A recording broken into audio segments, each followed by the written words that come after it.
Hello. Oh, hi. So, my very first.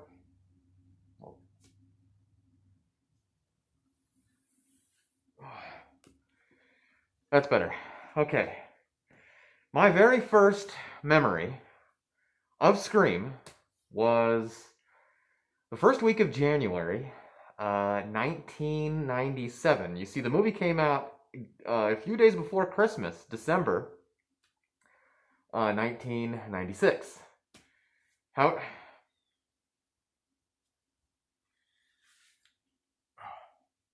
That's better. However, my first recollection, I came back. I was 13 years old in eighth grade, and I came back from winter break. And I remember specifically, I believe it was writing class, language, writing. It was writing. It was called writing, right? Anyway, uh, overhearing all of my classmates, they were all excited, all giddy. How many times did you see? Oh my gosh, remember this part, that part? Oh, this is the greatest thing. And I realized that they were talking about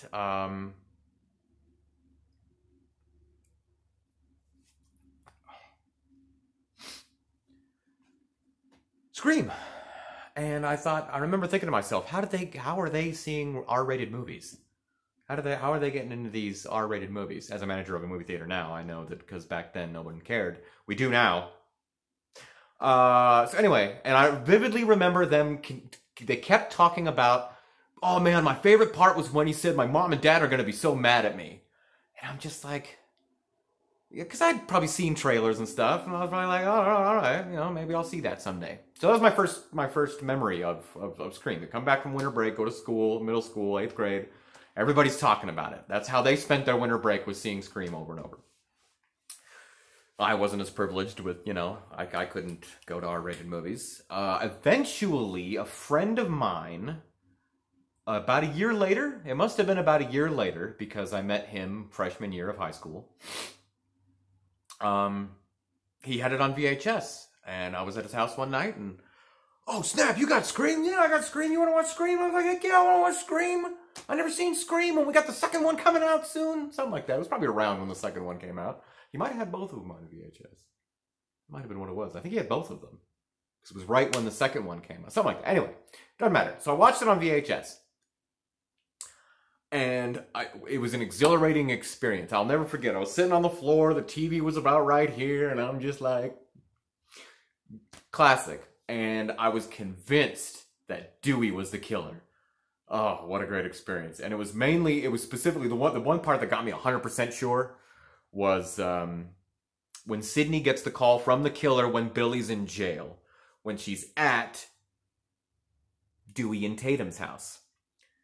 And she's on the phone with the killer, and then the second the killer hangs up, when the mom's banging on the door for Dewey to come out of his room, I told you not to bother me when I'm cleaning my room!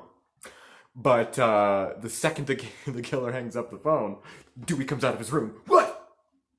And I was like, I'm on to you. I totally know it's Dewey. Wasn't Dewey. Loved the movie. It was an exhilarating experience. I was surprised, and it blew me away. And I became a little too obsessed with it. This mask right here I've had since about that time for, over 20 years. It's seen things that I can't talk about, but anyway, I became immediately obsessed for a small period of my life in an extremely negative way. But I learned some lessons from that. So yeah, it was life changing. But there's this thing, and nobody talk. I gotta find it. I gotta find it because we had the VHS tape, and then somewhere down the road, around that time, I found another VHS tape. And back then, when they had different covers, sometimes it meant different things, different releases. This one has different trailers. This one might have sometimes they put bonus features at the end of the credits, at the end of the VHS tape. A good time. But there was a different version of Scream. The original. And it was more R-rated. It was like an unrated version, if you will. I don't know how it became in the mix on one VHS and not another. It was very hard to come by, but I remember I had it in my hand at one point, and I watched it with my own two eyes. It might have been the first time I saw it, because he had an original copy, and then they had to edit it and change it. It might have been a theatrical release that maybe when it went to home video, they tweaked a couple of things. Who knows? Maybe the opposite. Maybe the studio said, take these out of the theatrical release, and then they snuck them back in to some VHSs before they caught on, and then they had to change the VHS back. But the things that I remember specifically, at the very beginning, the first kill, not Drew Barrymore, but the boyfriend. In the movie we now know, you hear the cutting, and then you see that his guts are now out. But what I saw with my own two eyes on this other version was and then you witness this chunk of his innards, his stomach, fall out of his body. You see it fall out. It's very graphic. Still one of the most graphic things I've seen put on film that I can't see anymore. Okay, so there's that. And then when they do, of course, the famous cut of running up to Drew Barrymore hanging from the tree. And of course the studio said, you need to speed that up because we can't linger on this body hanging from the tree. It's too disturbing. Well, in this cut, it was a slower push up to her body. And so you really got a good look at it, okay? And then there was just little things here and there, but those are the two, well, the main thing that stands out is those guts falling. I want to see that again one day. Sounds weird. And then at the end, it was always like, man, Stu kind of just, he's dying, but he was only stabbed like a couple of times. I think they've since added some of the, because you can hear him stabbing him, but like there was a more, you see Stu get stabbed. Spoilers, by the way.